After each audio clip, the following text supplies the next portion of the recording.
Olá, amigos, muito boa noite. Estamos entrando no ar pela coluna Conversa Tributária, aqui com um amigo de vocês, Mauro Negroni.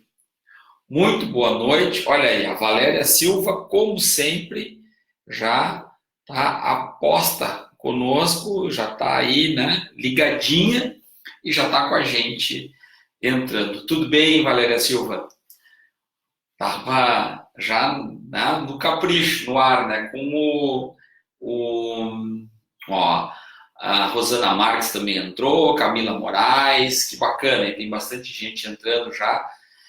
O pessoal já aguardando o momento da nossa entrada no ar. Hoje ao vivo, né? Estamos falando a partir de Porto Alegre. Hoje é dia 12 de agosto, são 18 horas e 45 minutos. Hoje conseguimos entrar no ar, no horário, né? O Aldrin Lima também está com a gente aí, bacana. Então o pessoal está entrando, vou dar um tempinho aqui, né? A gente vai dando aquela conversada aqui de amenidades. Quero cumprimentar a todos os pais pelo dia de ontem, né? Dia 11 de outubro, que foi o dia do... Caiu no dia 11 de outubro, né? Segundo domingo de agosto. Os pais de todo o nosso país. Então, meus parabéns a todos os pais, né? A todos nós pais, né? Sou pai do Guilherme e da Antônia. E então, parabenizar todos os pais aqui do nosso Brasilzão, né? Também ontem, dia 11 de agosto, e aí por conta de ser o dia 11 de agosto, é o dia do estudante, né? Então, ontem foi o nosso dia, né? Eu também tô nessa luta, estou estudando também, né? Estou fazendo mestrado e então estou com a minha carteirinha de estudante em dia, né? Então, é um prazer também aqui cumprimentar todos os estudantes, né? Aquelas pessoas que não só estão na academia, né? Não só estão estudando na faculdade, ou estão estudando em várias instituições, né? Em vários níveis também, né? Em várias graduações, mas também aqueles que se dedicam a estudar, né? Aqueles que às vezes fora da academia continuam produzindo ciência, continuam produzindo o Rafael Andrade também entrou com a gente, colega na Decision. O André Luiz da Silva entrou com a gente também. E aquelas pessoas todas, boa noite, André. Aquelas pessoas todas que produzem ciência, que produzem conhecimento, né? Então, são estudantes também, né? Olha o nosso amigo Guilherme Parreira, assíduo participante aqui das nossas colunas de conversa tributária nas segundas-feiras às 18h45. Então, quem está assistindo pela primeira vez aqui ao vivo, saiba que essa coluna, então, vai ao ar todas as segundas-feiras às 18h45. Geralmente é um programa ao vivo, né? Hoje nós estamos ao vivo, e também temos os programas que são gravados. Tomando um chazinho, garganta lubrificada. Então, vamos dar a nossa partida, então, né? Bom, então vamos falar da nossa EFD Folha, né? Cris Lisboa está com a gente, Eduardo Gerlach. Boa noite, Eduardo. Então, assim, vamos começar, então, explicando algumas coisas. Bom, o projeto E-Social é um projeto que começou com o nome de E-Folha, depois ele passou para EFD Folha, depois ele passou para EFD Social, até chegar no E-Social. Esse projeto é um projeto bastante ambicioso, né? Cristiano Bittencourt está com a gente, Egberto Coelho, como é que vai, Egberto? Tudo bem? Teu livro tem feito sucesso por onde a gente passa, tá? Eu tenho usado em sala de aula o livro do professor Egberto Coelho sobre o ambiente web da DCTF, da FDRI e do PDComp Web. É um livro muito bacana. E aí, a gente tem, então, essas várias denominações que foi o sistema de folha de pagamento, né? O sistema que depois acabou virando o e-social. Então, o predecessor teve todos esses nomes, mas no fundo o sistema sempre foi o mesmo, tá? O que aconteceu para a gente contextualizar assim historicamente? Nós tivemos um período de concepção do sistema entre 2014, tá?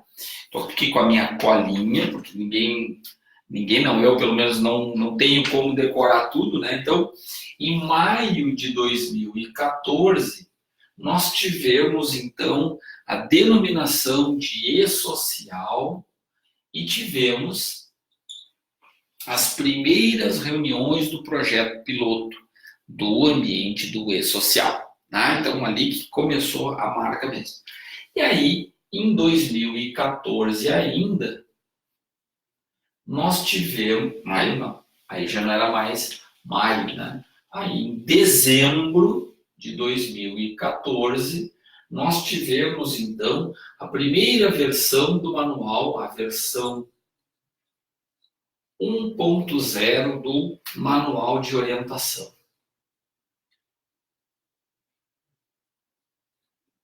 Os meus alunos aí já sabem, né? A letrinha não é para. Dava para ser aula de medicina, né? Porque os médicos têm fama de escrever, né? Agora já nem é mais assim, mas antigamente tinha uma letra garranchenta, né?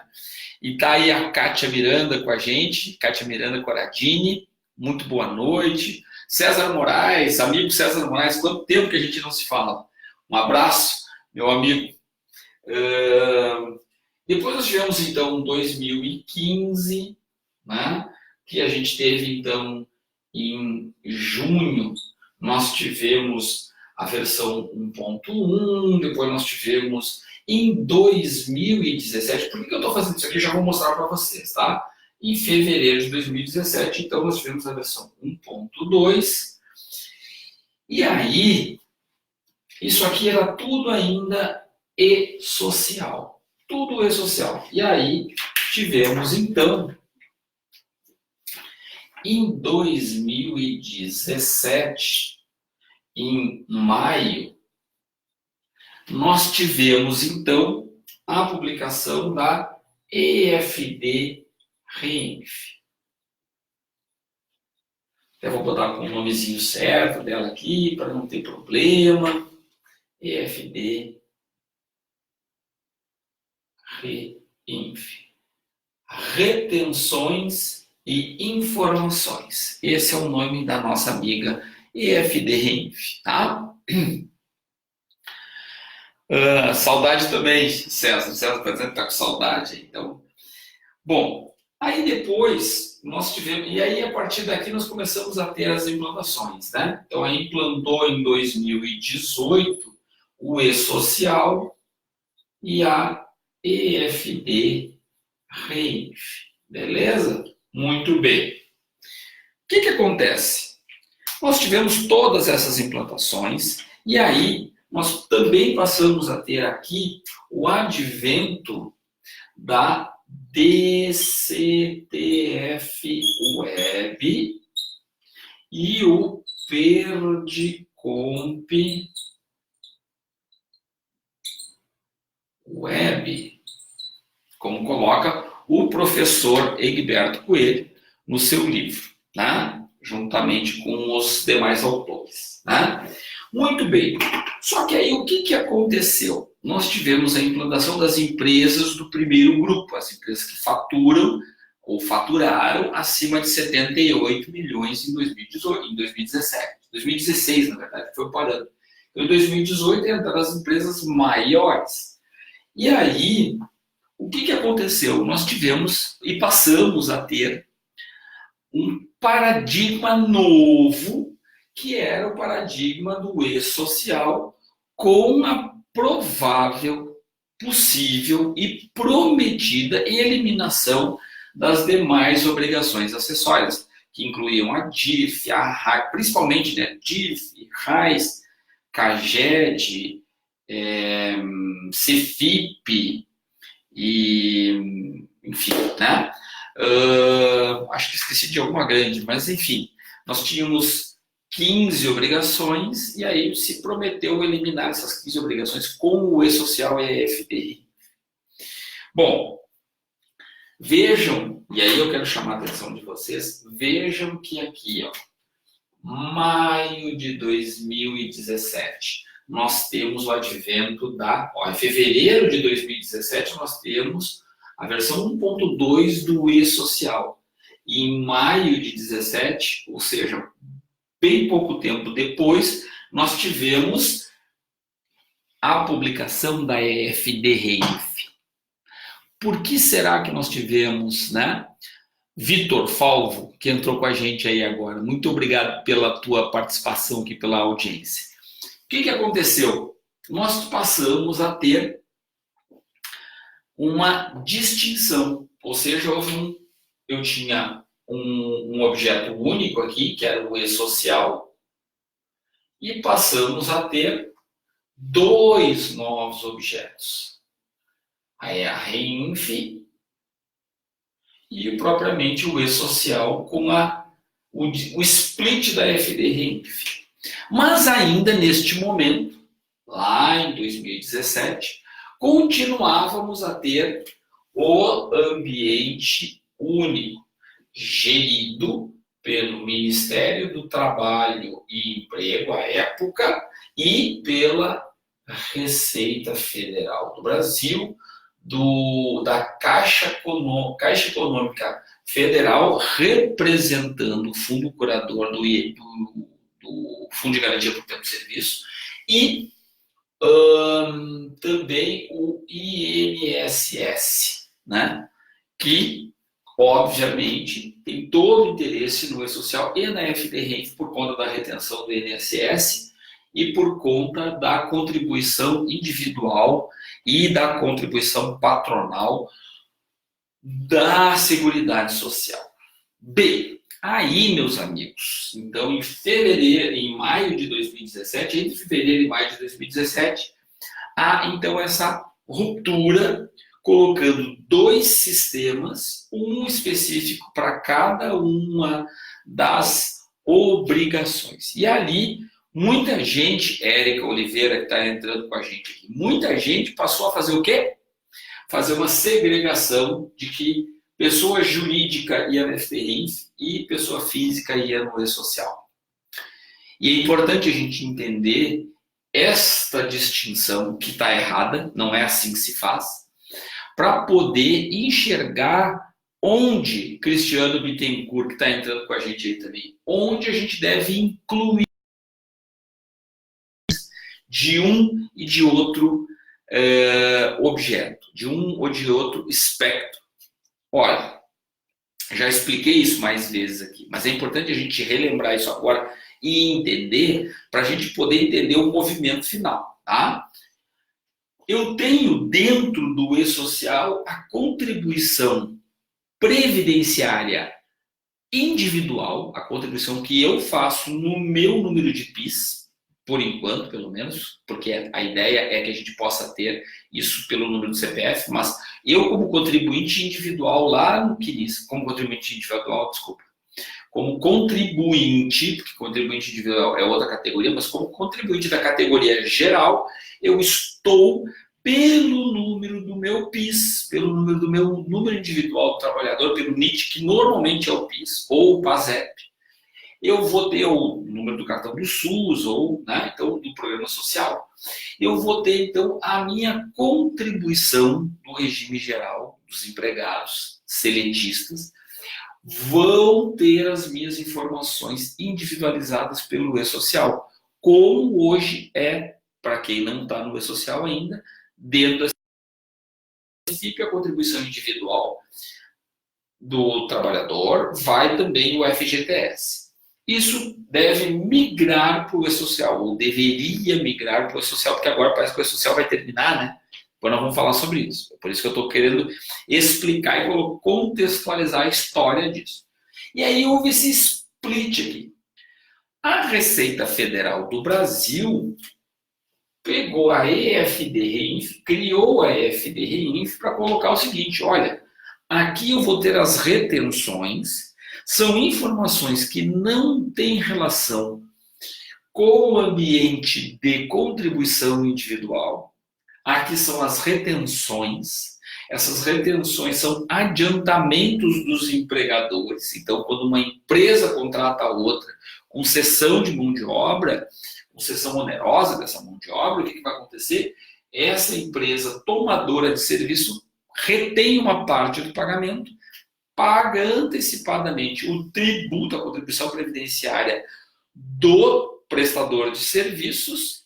Então, este cara que faz o pagamento, ele paga para dois, paga para Receita Federal do Brasil, para fazer o recolhimento de uma parte do tributo antecipado do prestador de serviço, e o prestador de serviço, na hora que vai fazer a sua contribuição patronal ou a contribuição individual dos seus colaboradores, deduz aquela parte que já estava antecipada.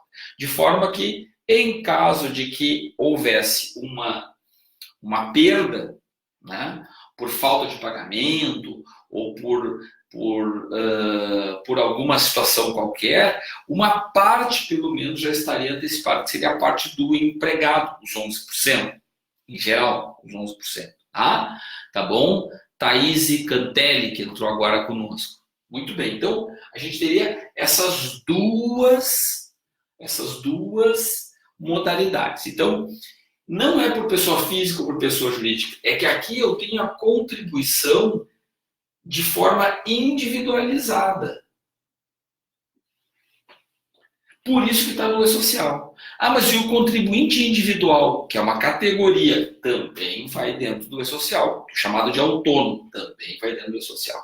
E na FD-RENF? Na FD-RENF pode ser empregador, pessoa física contratando pessoa física, né? O advogado que contrata uma secretária, pode ser um médico que contrata um assistente, pode ser um advogado que contrata outro advogado e assim por diante. Né? Uma secretária, um secretário, um assistente, uma assistente.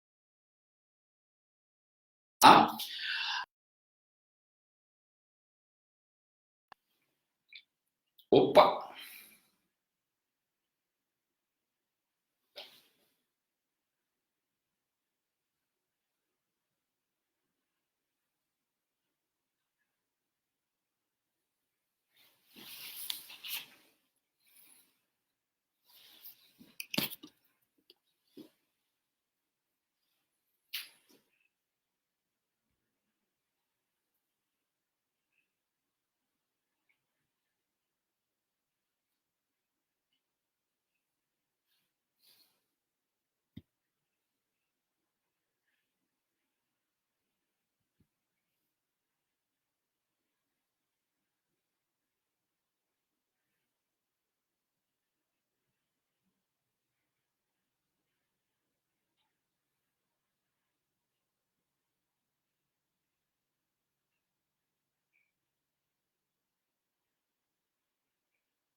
Ué, deu problema aqui, tá?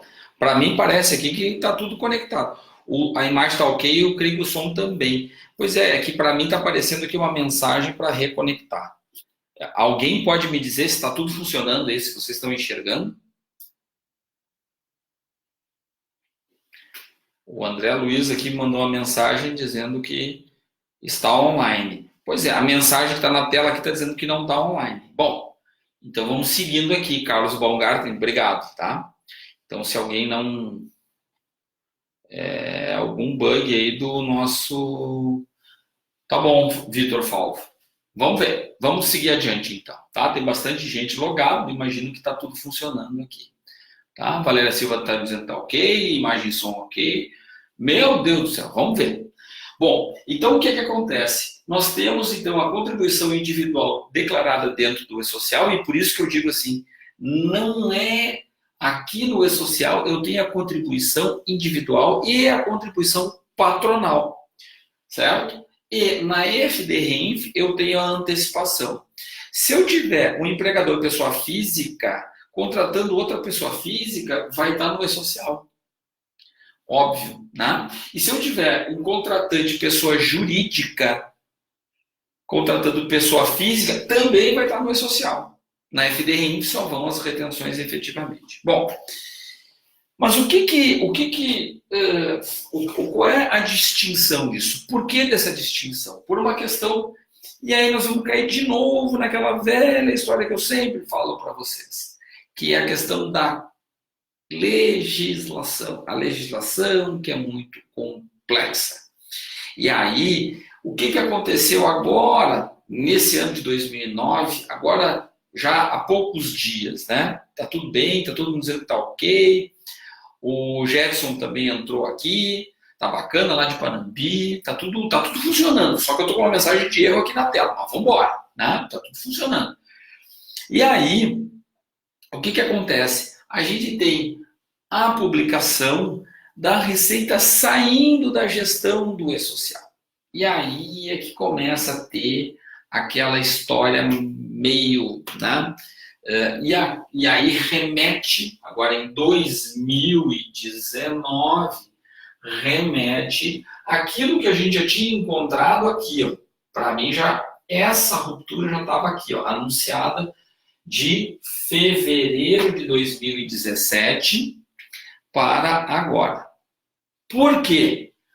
Porque foi quando a Receita, na minha interpretação, quando a Receita percebeu que essa gestão compartilhada com esses outros 3 órgãos, e ainda hoje com a gestão dos demais órgãos que estão trabalhando no E-Social, apesar de estarem dentro do Ministério da Economia, são equipes muito distintas, com objetivos distintos e com velocidades distintas, com prioridades distintas. A Receita Federal, eu imagino o pavor que deve ter acontecido lá com o pessoal da arrecadação, quando há uma possibilidade, não, acaba com o E-Social, reformula o E-Social e tal. Tá, mas o que vai acontecer quando tiver essa reformulação, quando tiver... Não, volta atrás, ou cria um novo. Sim, cria um novo, faz não sei o quê, faz isso, faz aquilo, tá, mas e como é que fica a arrecadação? Porque nós precisamos botar dinheiro para dentro do cofre. E como é que faz para botar esse dinheiro dentro do cofre se eu não vou ter meios de fiscalizar, meios de arrecadar, meios de... Porque agora está tudo integrado, não é? É mais ou menos como dizer para as empresas hoje, não hoje, porque já está muito consolidado, mas de qualquer forma, um ano depois de implantar a nota fiscal eletrônica, eles olha, a nota fiscal eletrônica vai voltar atrás. Por quê? Por conta das... supostamente por conta das empresas menores, as empresas do âmbito do simples, que não estão conseguindo se adaptar ao E-Social. Supostamente, eu não sei, eu falo com as pessoas e muitas pessoas me dizem que está tudo, assim, estão se preparando, pode ser uma coisa de timing, né? Mas não me parece. Mas eu imagino o pavor do pessoal de arrecadação quando diz assim, olha, vamos voltar atrás no E-Social. E por consequência da FDRINF, porque um não funciona sem o outro. Por conta da DCTF Web. Por conta da DCTF Web e do Perdecomp, eu não tenho mais como segregar um do outro. Porque, como já disse aqui, eu preciso cumprir a obrigação acessória para poder chegar na DCTF Web, fazer a confissão de dívida e fazer a geração do DARF.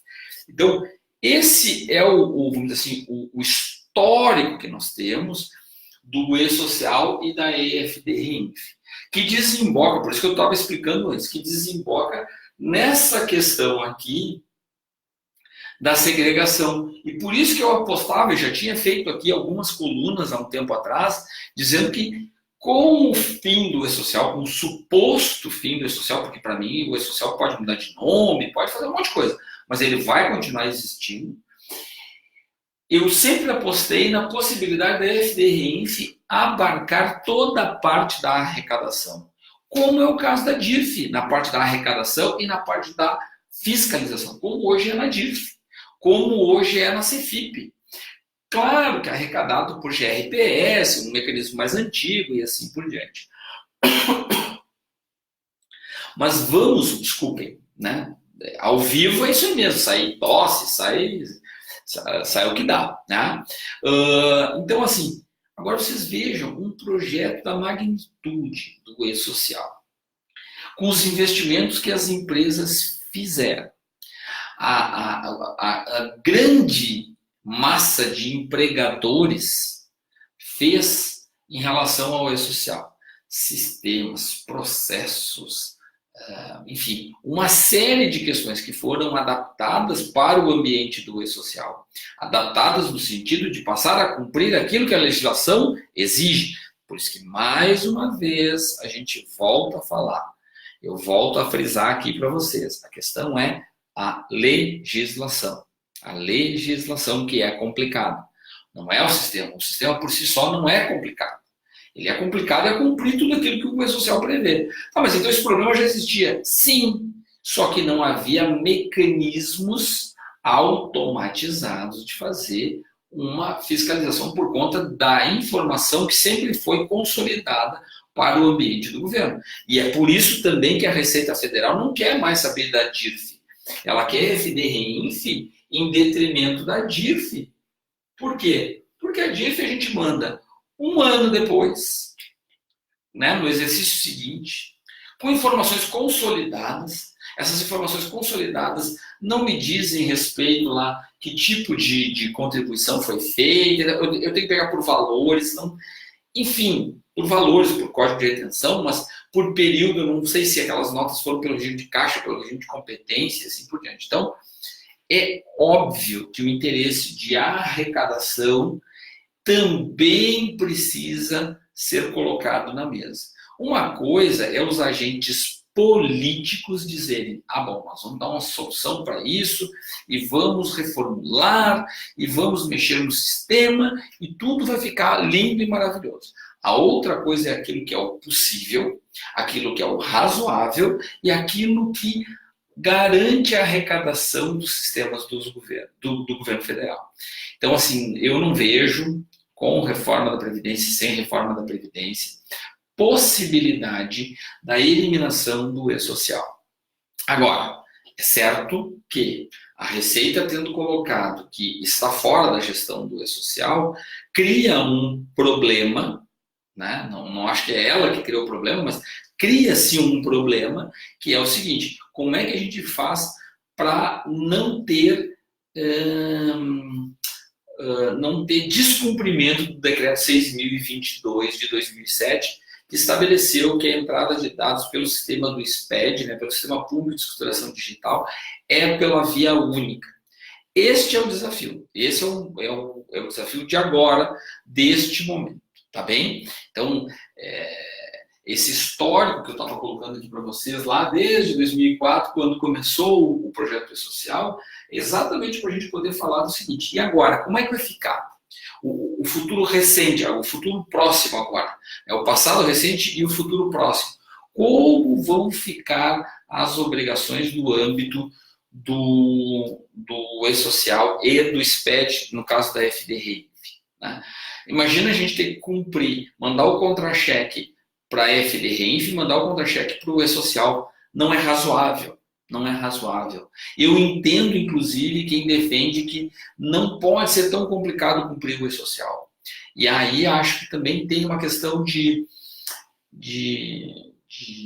é a minha crítica ao projeto, ele tentou abarcar de uma vez só muito volume. Mas se tivesse feito paulatinamente várias implementações, como foi feito na ECT, como foi feito na FD ICMS-PI, como foi feito na FD Contribuições, que gradativamente foram entrando informações foram entrando as informações mais relevantes da apuração, depois informações mais circunstanciais e assim por diante, ele teria tido um sucesso de implantação mais naturalizado e também mais, como é que eu vou dizer assim, menos traumático para a implantação nas empresas. Então, hoje, a relação e-social e FD-Reinf, elas se dão compulsoriamente no âmbito da DCTF Web. Eu não consigo operar com um sem o outro. E como corre-se o risco de, nessa gestão partilhada entre os órgãos, que estes órgãos queiram, né? Claro, agora não é mais Ministério do Trabalho e Emprego, é Secretaria Especial da Previdência e Trabalho, a SEPT. Então, pode, por uma questão de prorrogação de calendários, que afete a parte da Receita Federal em termos de arrecadação.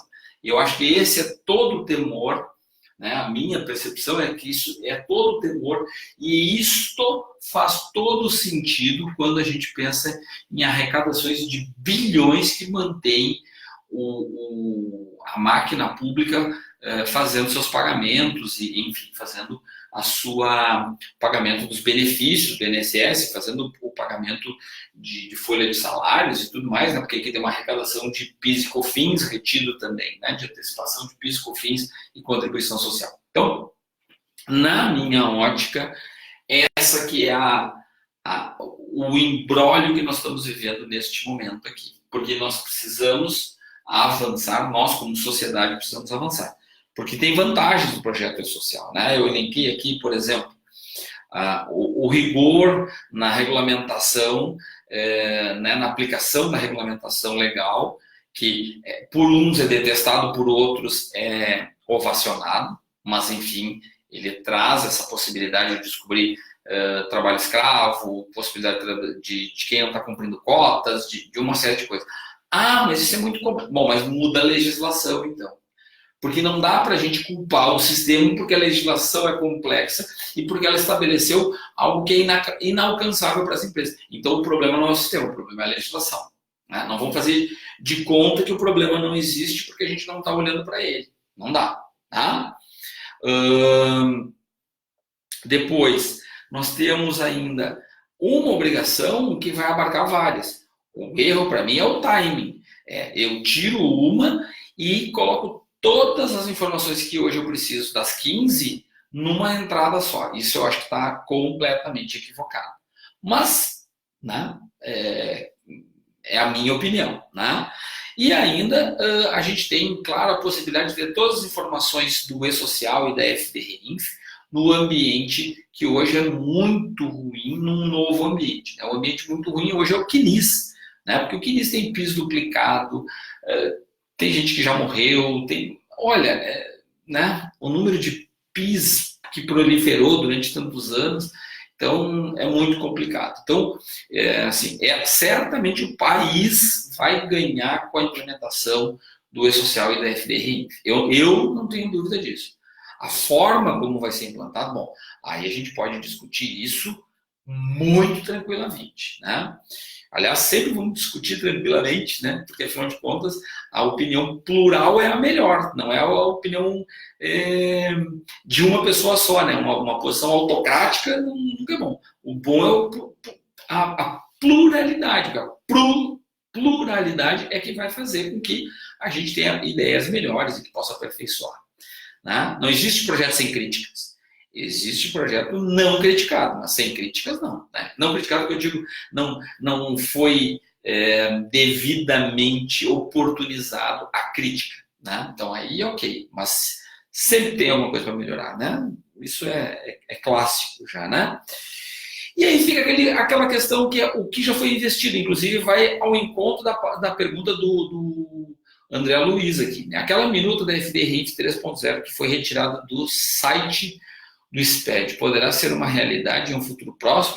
Eu te respondo, André, não com uma pergunta para ser chato, mas com uma pergunta do tipo assim, se ele não for a 3.0, vai ser a 3.1 ou alguma coisa parecida. Né? Eu estou mais para que seja uma 3.1 do que para qualquer outra coisa. Por quê? Porque não acho que haja qualquer chance de que nós tenhamos a perda da informação para fazer o aperfeiçoamento da arrecadação. A gente já conhece o perfil da Receita Federal do Brasil. E eu trabalho com o SPED desde 2005, né, como empresa do projeto piloto, desde 2005 que participo das reuniões, até 2019, são 14 anos, mais ou menos, 14, 15 anos, e a gente já sabe o perfil. Quando a Receita Federal resolve que vai empurrar um projeto, pela relevância, pela importância que tem, ela vai empurrar o projeto. Seja por conta dessa associação com o E-Social, seja por conta de ter o seu próprio projeto dentro do âmbito do SPED e deixar o E-Social para a parte não tributária, mas para a parte tributária, a gente acaba entrando dentro da FD-REINF 3.0, André, de forma muito consistente. Tá? Por isso que eu chamo de EFD-REINF integral. Integral, eu quero dizer, todos os pagamentos que sofrerem retenções ou que são alvo de fiscalização entrariam para o âmbito da EFD-REINF, na minha opinião. Tá?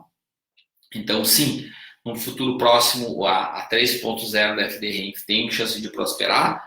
Eu diria que sim, mais até, porque a 3.0 a gente já descobriu que tem alguns errinhos. Então, eu diria assim, a 3.1 certamente vai vingar. 3.1 ou 4 ponto alguma coisa, ou 3.2, sei lá, mas vai ter, ou vai ter alguma outra solução mágica de E-Social e FD-REINF manterem seus projetos sincronizados através de alguém, não sei, talvez do ministro da Economia, que vai fazer a sincronização de que esses dois projetos andem tributariamente, ao menos, na mesma velocidade. Né? Ou, pelo menos, do tipo assim, olha, eu informo a FD-REINF e a parte tributária do E-Social. O resto do E-Social não me importa muito, a Receita Federal pode fazer esse tipo de situação também. Olha, eu me preocupo com a parte tributária. A tributária está na FD-REINF e no E-Social, e as outras coisas, as outras questões de